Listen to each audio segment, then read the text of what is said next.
시청자 여러분 안녕하십니까? 우리 지역 이슈를 전문가와 함께 심층 분석하는 헬로 이슈 토크 시작합니다. 오늘은 정치권 이슈 짚어봅니다. 내년 4월에 치러질 보궐선거에 경남에선 의령군수 보선이 포함되어 있는데요. 이에 통합당이 보궐선거를 있게 한 책임을 지는 의미로 후보를 내지 않겠다고 밝히면서 정치권에선 다양한 해석이 나오고 있습니다.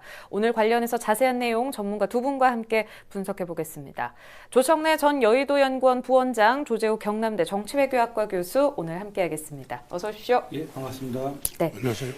먼저 의령군수 보궐선거 배경부터 짚어보고 들어가겠습니다. 현재 의령군은 권한대행 체제로 운영이 되고 있는 상태죠? 예, 현재 부군수 중심의 권한 대행 체제가 지금 이루어지고 있고요. 2018년 지방선거에서 이순두 후보가 민선 7기 어령군수로 이제 당선이 되었습니다. 네. 그래서 어령군을 쭉 맡고 이제 운영을 하고 있었는데, 그런데 올 3월에 대법원에서 공직자 선거법 위반으로 벌금 300만 원의 그 선고 판결을 이제 받았고요. 잘 아시다시피 이 공직선거법에서 벌금 100만 원 이상이면 당선 무효가 됩니다. 그래서 지금 어령군수 자리에서 물러난 그런 상태이고요. 그렇기 때문에 이제 어령군은 이제 부군수 중심으로 이제 권한 대행 체제가 지금 운영이 되고 있고요. 네. 특히 이제 이순두 군수는 이 공직선거법 위반과 별개로 불법 정치자금 조성 혐의로 구속 기소되었다가 최근 이제 보석으로 풀려났습니다. 그러니까 지금 이 공직선거법 위반 아니고도 지금 이 불법 정치자금으로 또 한번 곤욕을 치를 그런 가능성이 꽤 높은 그런 전직 군수라고 보시면 될 것 같습니다. 알겠습니다. 그래서 내년 4월 보궐선거에 이제 의령군이 포함되어 있는데, 여기에 통합당이 후보를 내지 않겠다 이렇게 밝히면서 의미심장한 모습을 보이고 있습니다. 듣고 어떠셨는지 궁금한데. 네, 최근에 미래통합당 김종인 비상대책위원장께서 무공천을 시사를 하셨어요. 저는 이제 그걸 보면서 역시 이제 김종인 위원장답다 그런 결심이다 이런 생각을 했습니다. 미래통합당은 잘 아시다시피 최근에 반성과 성찰을 주제로 해서 당을 기본으로부터 바로 세우는 혁신에 나서고 있습니다. 민주당에선 당 소속 선출직 공직자의 잘못으로 선거가 열릴 경우에는 무공천을 의무화하고 있습니다. 반면 통합당은 의무화는 아니에요. 후보를 내지 아니할 수 있다. 이런 식으로 이제 규정은 아닌 걸로 알고 있는데, 이번 통합당의 입장을 놓고 그래도 분명한 이유가 있을 거다 이렇게 보는 시각들이 있더라고요. 조 교수께서는 어떻게 보십니까? 앞서 이야기한 것처럼 통합당의 당규를 보면 의무사항은 아닙니다. 그 통합당의 지방선거 공직 후보자 추천 규정을 보면요. 공직선거법 위반 등으로 인하여 재보궐선거가 발생할 경우 중앙당 공천관리위원회는 최고위원회 의결을 거쳐 당의 선거구의 후보자를 추천하지 아니할 수 있다라고 이렇게 되어 있거든요. 그러니까 추천할 수 없다가 아니라 아니할 수 있다니까 강제조항은 아닌 거죠. 강제조항을 둔다는 것은 좀 쉽게 말해가지고 당이 후보자를 잘못 내기 때문에 거기에 대해서 인정하고 반성을 한다는 그런 의미가 담겨 있는 거고, 또 그 정치 발전 차원에서 볼 때 굉장히 의미 있는 그런 이제 그 행위라고 보시면 될 것 같습니다. 그런데 이 보궐선거에서 후보를 다시 내세운다고 해서 이게 잘못된 행위라고는 저는 꼭 보지는 않아요. 왜 그러냐면 후보자를 내세우는 그 자체가 해당 지역의 당원들하고 또 당을 지지하는 유권자들에 대한 저는 최소한의 예의라고 생각을 합니다. 그렇기 때문에 정말 당에서 심사숙고해가지고 훌륭한 후보자, 좋은 후보자, 즉 도덕성도 겸비되어 있고 그 다음에 자질과 능력이 특출한 후보자를 내세우는 것 자체가 기존에 이제 잘못된 후보를 내세운 것에 대한 그런 반성의 의미가 저는 충분히 담겨 있다고 보고요. 그리고 저는 무엇보다도 최종 결정권의 목은 유권자에게 달려 있다고 봅니다. 유권자가 결정하는 것이지 이 선거를 두고 당에서 벌써 미리 사전에 결정하는 것은 그렇게 옳지 않다 이렇게 보고 있습니다. 그래서 당이 나서서 후보자를 내세우든 안 내세우든 이런 게 그렇게 중요한 건 아니다. 최종 결정권자는 유권자에 있다. 이렇게 이제 강조를 좀 하고 싶습니다. 알겠습니다.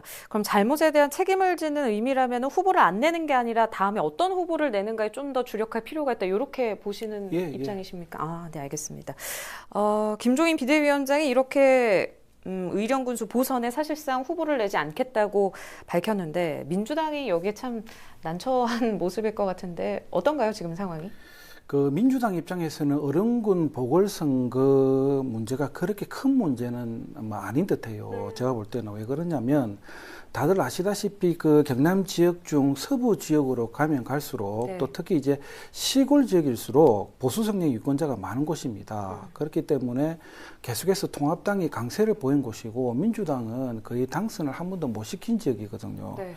이 통합당 소속의 군수가 이승두 전 군수가 위법 행위를 했지만은 법을 어겼지만은 이게 이제 보궐선거에서 그 민주당에게 반드시 유리하게 작용한다라는 그런 이제 그 법은 있을 수가 없고요. 어떻게 보면 민주당 입장에서는 후보자 내세우기가 쉽지가 않아요. 그만큼 이제 당선과 거리가 먼 지역이다 보니까 네. 아무도 잘 안 나서려고 하는 그런 모습을 자꾸 보이고 있거든요. 네. 그렇기 때문에 이 민주당에서 그 갖고 있는 목표는 뭐냐면 다가오는 보궐선거에서 최소 이제 법정 선거 비용 100%를 한수 받을 수 있는 최소한의 득표율 15% 정도를 얻을 수 있는 후보자가 누군가 뭐 이 정도에 더욱더 목표를 두고 후보자를 물색할 가능성이 더 높습니다. 그만큼 당선이 쉽지 않은 곳이 어령군입니다. 그런 측면에서 볼 때 민주당 입장에서는 어령군 보궐선거가 정치적으로 그렇게 큰 비중이 있는 곳은 아니다. 이렇게 이제 보시면 될 것 같습니다. 네. 의령군은 그렇게 정치적으로 비중이 크지 않지만 서울과 부산 같은 경우에는 이제 좀 예민하게 반응을 할 것 같습니다. 뭐 저희가 앞서 이야기를 했지만 그 선출직 공직자 잘못이 있으면 무공천을 의무화하고 있는데 이런 당원에도 좀 걸려 있기도 하고요. 그래서 민주당 내에서는 이런 서울이나 부산의 경우를 고려했을 때 선거지역 중대성을 고려해서 당원을 고쳐서라도 후보를 내야 하지 않냐 이런 또 이야기들이 돌고 있는 분위기인데 이게 여론에 어떻게 작용할지 냉정하게 살펴봐야 될 것 같습니다. 어떻게 지금 조 교수님께서 말씀을 하셨지만 뭐 어령하고 서울, 부산을 같이 등가치로 놓고 볼 수는 없겠죠. 그런데 지금 말씀하신 것처럼 민주당 당헌에 부정부패 등 잘못 중대한 잘못으로 재보선이 실시되는 경우에는 후보를 내지 않는다고 규정이 되어 있고요. 이 규정은 사실은 문재인 대통령께서 더불어민주당 대표를 하실 때 당 혁신안 중에 일환으로 명문화시킨 규정이에요. 네. 게다가 지금 중앙선거관리위원회 추계에 의하면 부산 서울시장 선거와 부산시장 선거에만 838억 원의 막대한 예산이 들어가게 돼 있습니다. 뭐 행정력 낭비나 이런 걸 말할 것도 없고요. 네. 어쨌든 민주당에서 공천한 후보들의 뭐 여러 가지 문제로 재보선이 빚어지는데 거기 엄청난 세금이 들어가고 뭐 국민들에게 혼란도 좀 드리는 측면이 있기 때문에 이게 문제가 되는 것이거든요. 근데 이제 이런 상황인데도 민주당 내에서는 뭐 부정부패 성추행 혐의는 부정부패는 아니다. 그러니까 낼 수 있다. 이런 말씀을 하시는 분들도 있고 네. 또 최근에는 전당대회 출마하신 김부겸 후보 같은 경우에 선거가 워낙 중대하기 때문에 후보를 내야 된다. 이렇게 공개적으로 표명하시기도 했어요. 네. 근데 제 생각으로는 뭐 어떤 경우든지 간에 민주당이 당헌을 고쳐서 후보를 내실 거라고 저는 봅니다. 근데 이제 이 재보선의 사유가 성추행 혐의라는 국민들의 정서에 정면으로 반하는 내용이잖아요. 그래서 국민들께서 어떤 경우든 선거를 통해서 냉정하게 심판을 하실 거다. 저는 이렇게 생각합니다. 알겠습니다. 이번 통합당 결정 수순에 대해서 민주당은 인식하는 바가 좀 있을 것 같은데 어떤 거를 좀 생각해야 된다고 보세요? 그 민주당에서는 당연히 통합당이 지금 이러한 그 발언을 하는 것은 김종인 대표가 발언하는 것은 정치적 전략의 일환으로 이제 보고 있고 대다수의 그 정치 전문가들도 그렇게 보고 있습니다.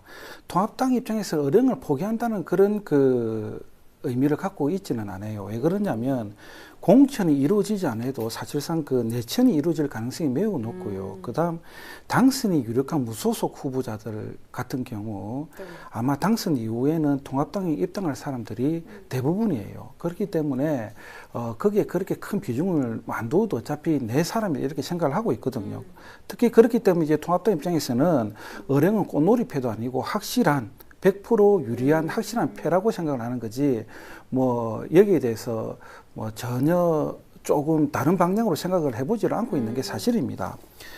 그다음에 이제 통합당이 어령의 후보자를 내지 않는 정치적 이유는 무엇보다도 이 어령 카드를 통해 가지고 서울과 부산 재보궐선거에서 통합당이 유리한 고지를 점령하려고 하는 그런 이제 정치적 전략이 있다고 보시면 될 것 같고요.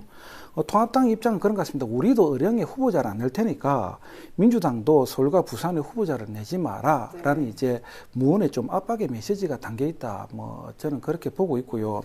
이런 압박에도 불구하고 만일에 민주당이 그래도 서울과 부산에서 후보자를 낸다면 이 통합당은 이제 유권자들에게 이번 그 보궐선거에서 우리 통합당은 반성의 모습을 보이고 있다. 그렇기 때문에 우리는 후보자를 내지 않았지 않았느냐. 그런데 그 민주당은 자치단체장이 다른 범죄 행위를 저지른 것도 아니고 성추행이라는 굉장히 심각한 그런 이제 그 범죄 행위를 저질러 가지고 이제 물러났는데 이런 중범죄를 저질렀음에도 불구하고 서울과 부산에서 후보자를 냈다.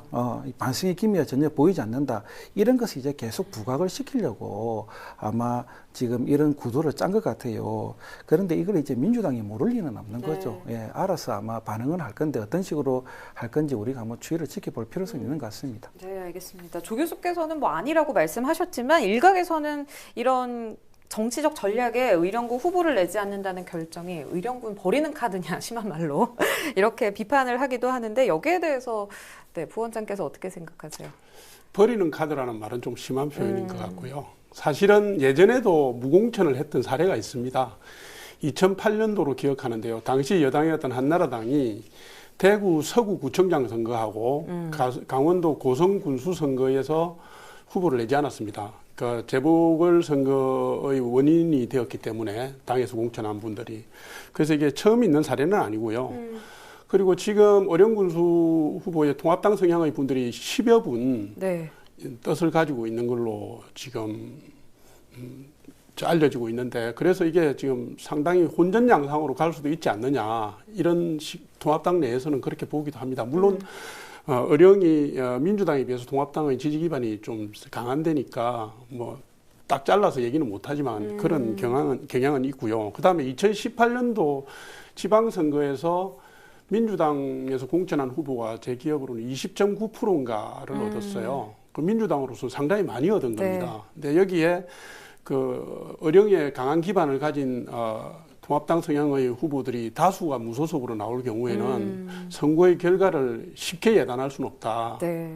물론 지금 교수님 말씀하신 것처럼 선거가 쭉 진행되면서 판세가 좀 정리가 되면 출마를 포기하는 분들도 계시고 후보들 간의 합종연행의 가능성도 있어서 예, 쭉 지켜봐야 될 것 같습니다. 네. 알겠습니다.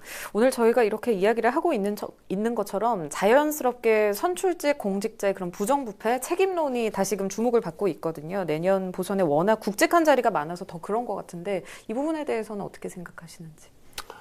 지금 통합당이 최근에 정의당하고 국민의당과 협의를 해서 선출직 공직자의 부정부패 등으로 실시되는 재보선에 대해서는 해당 당이 공천을 하지 말아야 된다라는 내용의 공직선거법 개정안을 제출을 했고요. 네. 그 개정안에는 주호영 원내대표를 비롯해서 영남권 의원 40여 분이 참여를 했습니다. 그리고 또 마산 하포구의 국회의원 최영도 의원께서 그 지방단체장에 당선된 이후에 당선 무효 판결을 받거나 혹은 개인 사정으로 직을 내려놓을 경우에는 그 후보를 공천한 정당의 이름을 공개하고 거기에 상응하는 책임을 지어야 된다는 법안을 최근에 13일 날인가요? 지난 13일 날 발의를 네. 했습니다. 그것뿐만 아니라 그 외 다수의 국회의원들이 이와 유사한 법안을 준비 중이거나 발의를 했거나 그래요. 근데 지금 국회에서 176석의 절대 다수를 차지한 민주당이 네. 당헌을 고쳐서라도 후보를 공천할 가능성이 있다는 점을 우리가 보면 이런 법안들이 국회에서 통과될 가능성은 거의 없다. 이렇게 보여집니다. 네, 예. 보고 계신 시청자분들 중에서는 조금 다소 씁쓸하다 이렇게 보고 계실 것 같아요. 이번 국회에서 방금 뭐 부원장께서 말씀하신 그 공직선거법 개정안이 통과가 되면 이번 보선을 시작으로 해서 이제 앞으로 보선에 쭉 다 적용이 될 텐데 정당의 공천 방식의 전환점이 될까요? 어떻게 보세요? 충분히 이제 그런 가능성이 있죠. 그런데 이제 이 공직선거법 개정안이 당장 뭐 통과되기는 쉽지 않다고 보고 있고요. 이 공직선거법 개정안의 경우 그 앞서 이제 그 통합당과 정의당, 국민의당이 그 발의한 내용의 법안 말고도 네. 민주당에서도 또 준비하는 그런 법이 있거든요. 그래서 국회에서 이 논의가 이루어질 사항이 많습니다. 교집합을 만들어야 되기 때문에 그런 측면에서 시간이 좀 더 필요하고 아마 이게 보궐선거 직전까지 이루어질 가능성은 좀 희박하다 이렇게 보시면 될 것 같고요.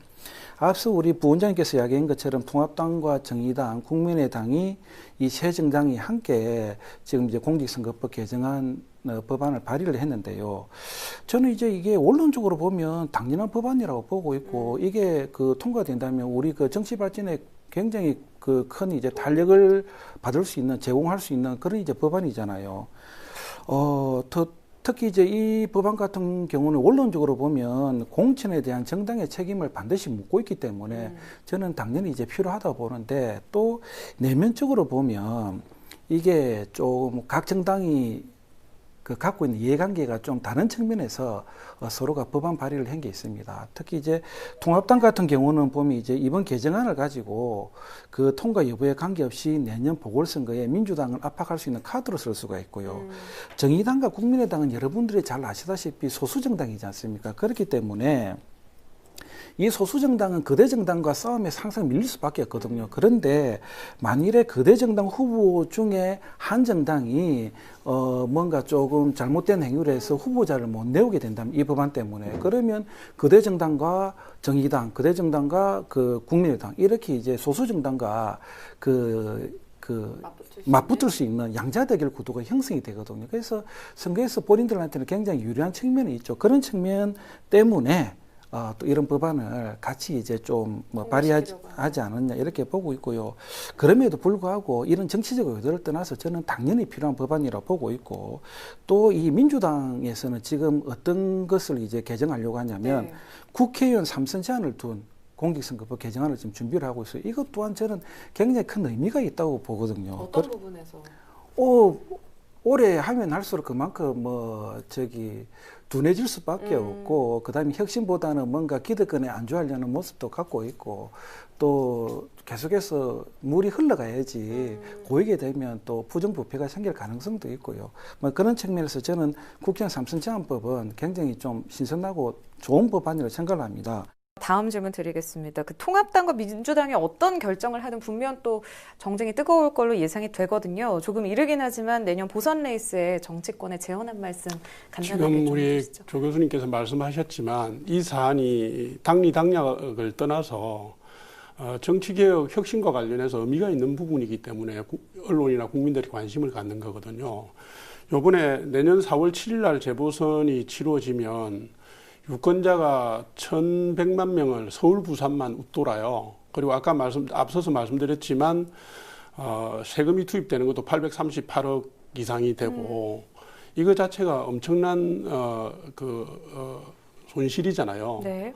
또 행정비용이라든가 그런 국민들의 심리상의 문제나 이런 거는 감안하지 않더라도 그런 부분이 있는 거거든요. 여기에다가 지금 김경수 경남지사 재판이 지금 항소심이 곧 있는 9월, 10월 중에 선고 공판이 있을 걸로 지금 알려지고 있습니다. 네. 드루킹 여론조작 혐의 관련 재판인데 이 부분에서 만약에 판결이 또 내려지면 재판의 그 결과에 따라서는 내년 4월에 포함될지 안 될지 모르지만 그럴 가능성도 있고요.